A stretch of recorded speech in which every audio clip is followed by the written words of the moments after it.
La comunicación es clave para convivir, lo sabemos bien. Pero en México no basta con hablar, aquí le ponemos alma, sabor y ese toque único que le da color a las palabras. Creamos frases que, como el agua del Chavo del Ocho, son de limón, parecen de fresa, pero saben a tamarindo. Hoy te presentamos la parte 2, del origen expresiones mexicanas de frases que decimos todos, pero que pocos saben de dónde vienen. Empezamos con la frase "me salió de chiripa", que usamos cuando algo nos sale bien, pero por pura suerte. La palabra chiripa fue registrada por primera vez en el diccionario de la Real Academia Española en 1832, y su significado se fue adaptando según la región. Algunos lingüistas creen que proviene del término inglés serendipia, que se refiere a un hallazgo valioso que ocurre por casualidad. Otros afirman que viene de una palabra vasca, que significa accidente o suceso inesperado, y que gracias a la inmigración vasca se fue popularizando en América. En México, decimos que algo salió de chiripa, cuando no lo planeamos, no lo esperábamos, pero salió bien. Una lanita que sale de un negocio, una buena calificación en la escuela, o hasta cuando alguien consigue trabajo sin buscarlo. Según el Diccionario del Español Mexicano, se refiere a un suceso afortunado que ocurre de manera inesperada. Y si cruzamos fronteras en lugares como Puerto Rico o República Dominicana, chiripa también puede significar un trabajo temporal, un ingreso extra o un regalo que un comerciante le da al cliente como gesto de cortesía. Así que ya lo sabes, no todo lo que parece suerte es casualidad, pero cuando algo sale de chiripa, bienvenido sea. En México, cuando alguien dice "lo trae de su achichincle", no solo está hablando de un ayudante, sino que está evocando una palabra con siglos de historia. El término achichincle proviene del náhuatl achichinqui. De manera literal, significaba el que chupa el agua, y en tiempos antiguos se usaba para nombrar a los trabajadores que sacaban agua de veneros subterráneos, especialmente en las minas. Con el paso del tiempo y la llegada de los colonizadores, el término achichincle adquirió un nuevo sentido. Ya no se refería solo a quienes extraían agua, sino a quienes seguían de cerca a un superior, cumpliendo órdenes de manera incondicional, incluso servil. En México, El Salvador, Honduras y Puerto Rico, la palabra se sigue utilizando para referirse a personas que obedecen sin cuestionar, que actúan como subordinados sin voluntad propia, muchas veces con el objetivo de obtener algún beneficio. Lo cierto es que achichincle se quedó como una forma muy mexicana de describir al que sigue a otro como sombra, por voluntad o por conveniencia. Y si alguna vez dijiste "me puse a hacer talacha", también estás usando una palabra con raíces mixtas y profundas. Talacha se usa para describir un trabajo pesado, mecánico y agotador, algo que requiere esfuerzo físico constante, aunque su origen no ha sido del todo estudiado. Hoy usamos la palabra en muchos contextos. En algunas regiones de México, talacha también se refiere a la reparación de llantas, precisamente porque ese tipo de trabajo es rudo y requiere esfuerzo físico. Poco a poco, el término se extendió como sinónimo de cualquier reparación o compostura, especialmente en talleres automotrices o de carrocería. Así que ya sabes, cuando alguien dice que está haciendo talacha, no solo está ocupado, está enfrentando un trabajo que exige cuerpo, paciencia y ganas. Te dieron gato por liebre. Como muchas de nuestras frases, esta también viene de tiempos antiguos y de tierras lejanas.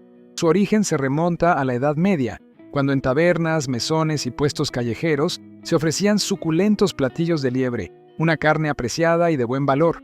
Pero lo que muchos comensales no sabían era que, en más de una ocasión, el ingrediente real era gato. La carne de gato era más barata, abundante y, una vez desollada, difícil de distinguir de la de liebre. Según los expertos, incluso el sabor podía parecerse, lo que facilitaba el engaño. De ahí nació la expresión "dar gato por liebre". Hoy, usamos esta frase para señalar una estafa o un engaño deliberado, especialmente cuando alguien vende algo como si valiera más de lo que realmente cuesta. También la usamos cuando nos entregan un producto o servicio de menor calidad al que se nos prometió, o cuando alguien finge ser algo que no es. En resumen, te dieron otra cosa, pero te la cobraron como si fuera la buena. El que con lobos anda, a aullar se enseña. Esta expresión tiene un origen más natural que histórico.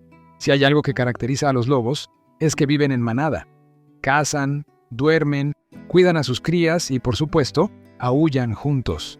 El aullido es su forma de comunicarse, y cuando uno empieza, los demás lo siguen.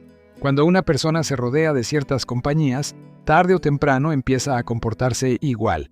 No importa si al principio no comparte las mismas ideas o costumbres, el entorno termina influyendo. En México, esta frase se usa como advertencia, sobre todo cuando alguien con buena conducta empieza a juntarse con quienes tienen fama de andar en malos pasos. Es una forma de decir, ten cuidado con quién te juntas, porque el ambiente arrastra y lo que hoy ves de lejos mañana puede ser tuyo. Cría cuervos y te sacarán los ojos.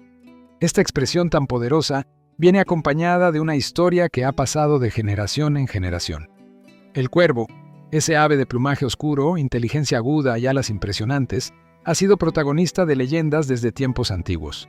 Se cuenta que en el año 1445, en Castilla, España, don Álvaro de Luna, un noble influyente, salió de cacería con algunos amigos. En el camino se toparon con un mendigo de rostro desfigurado, con cicatrices profundas en sus ojos. Sorprendido por su aspecto, el conde le preguntó qué le había pasado, y el hombre respondió con una historia inquietante.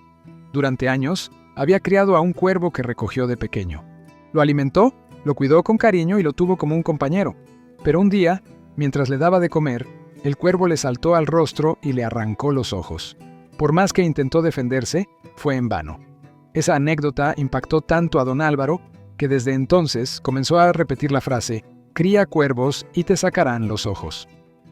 Hoy en día, este dicho se utiliza para hablar de personas ingratas, especialmente hijos o familiares que, pese a haber sido criados con amor y sacrificio, terminan dando la espalda o traicionando a quienes los cuidaron. Es un recordatorio doloroso de que a veces la lealtad no es recíproca. No podemos dejar fuera otra joya del lenguaje coloquial. Vamos a darle vuelo a la hilacha. La palabra hilacha, según la RAE, hace referencia a un pedazo de hilo que se desprende de una tela, a una porción pequeña o un resto insignificante.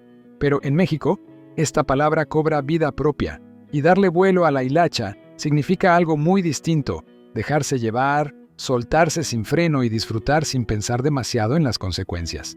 La expresión viene de la imagen del hilo que, una vez que se empieza a deshilachar, ya no se detiene. Es una invitación, muchas veces disfrazada de advertencia, a vivir sin restricciones, aunque al final haya que pagar el precio. Estas frases nos hablan de lo que somos los mexicanos, gente que convierte cualquier historia en un dicho, cualquier dicho en una enseñanza, y cualquier enseñanza en un momento para reírse, aunque sea de uno mismo. No se puede chiflar y comer pinole, una frase que usamos cuando alguien intenta hacer dos cosas a la vez y, claro, no le sale ninguna bien. Y es que el pinole no es cualquier cosa, su nombre viene del náhuatl pinoli, que significa harina de maíz. Este polvo fino, de color marrón claro, se elabora tostando granos de maíz en un comal de barro, moliéndolos a mano y mezclándolos con ingredientes como canela, cacao, anís o cereales. El pinole puede comerse seco o mezclado con agua, pero claro, trata de hablar mientras tienes la boca llena de pinole, no se puede. Ahí está el origen del dicho. Cuando quieres hacer dos cosas al mismo tiempo, pero simplemente no se puede. Un recordatorio muy mexicano de que no hay que quererse comer el mundo de un solo bocado. Una de esas frases tan mexicanas que combinan ingenio, picardía y humor popular es hacer de chivo los tamales. Se dice que su origen proviene de una anécdota casera. Una señora quería preparar tamales para su esposo, pero al no tener carne de puerco, decidió usar carne de chivo, sin decirle nada.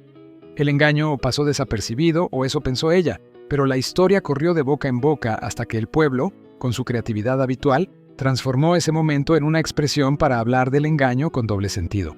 Hoy en día, cuando alguien dice que le hicieron de chivo los tamales, no solo está recordando esa trampa gastronómica, sino que hace referencia a una traición, especialmente cuando alguien le es infiel a su pareja, o dicho en buen mexicano, cuando le ponen los cuernos. Pero la frase no se limita solo a los asuntos del corazón. También puede usarse cuando alguien ha sido estafado, es decir, es una forma muy nuestra de señalar que alguien fue víctima de un engaño, con o sin tamales de por medio. Finalmente, por si las moscas, esta frase tan común en México se usa para referirse a una acción preventiva, una medida que se toma por si acaso, para evitar un problema que tal vez ni ocurra, pero mejor estar preparados. Por ejemplo, le dije que sí por si las moscas. El origen de esta expresión viene de una época donde no existían refrigeradores. En esos tiempos, la comida se guardaba en despensas frescas y para protegerla, Se cubría con paños o telas que impedían que las moscas se posaran sobre los alimentos. No era solo por cuestión de higiene, sino también para evitar enfermedades, ya que las moscas, al posarse, podían contaminar lo que después se iba a comer. Así, esa costumbre de cubrir la comida por prevención dio paso al dicho que hoy usamos para hacer algo por si las dudas, o por si las moscas. Y bueno, ¿qué otra conclusión se puede sacar después de escuchar todo esto? Más que una reflexión, queda un sentimiento de identidad, de historia viva en cada palabra. ¡Viva México y su manera única de decir tanto con tan poco! Nos vemos en la próxima entrega. Gracias.